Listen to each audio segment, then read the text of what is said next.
Tak ahoj, Ahoj. moje meno je Eugen. Sara. Pre teba Don Juan. A inak som rada, že nám celkom aj to počasie Vieš čo, vyšlo. ja ti do toho trošku skočím, ale chcem ti niečo o sebe povedať. Takže mám 4 úspešné firmy, hej, aby si vedela, takže hľadám k sebe aj logicky úspešnú ženu.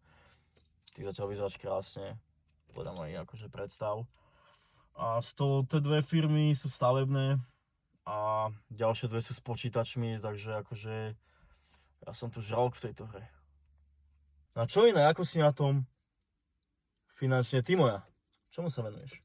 Akože nevenujem sa ničomu, momentálne cestujem iba s tatinom. Neboj sa, aby sa o teba postaral. No a čo inak, tá kabelka to je z hadej kože? Nie. A chcela by si? Akože chcela, ale je to zbytočne drahé, ja si nepotrpím na také. Moja, však ja ti to môžem kúpiť. Máš tu mňa. A nech ten opasok je kožený? Fú, ty milný spoločík, ja s nimi si raz pohrám. Inak môžem takú rýchlu otázočku? Jasne, počúvam ťa. Nič proti, hej, ale z akého dôvodu máš na ruke dvojhodiniek? No ja mám viacero, lenže sa mi nezmestia na tú moju hrubú ruku. A inak akože tento date bude iba v tomto hlupom aute celú dobu. Neboj sa moja, ja mám pre nás pripravený veľmi dobrý plán. Pôjdeme sa spolu prejsť na také miesto, z ktorého pôjdeš do kolien. Inak červená je za chvíľu. Haló!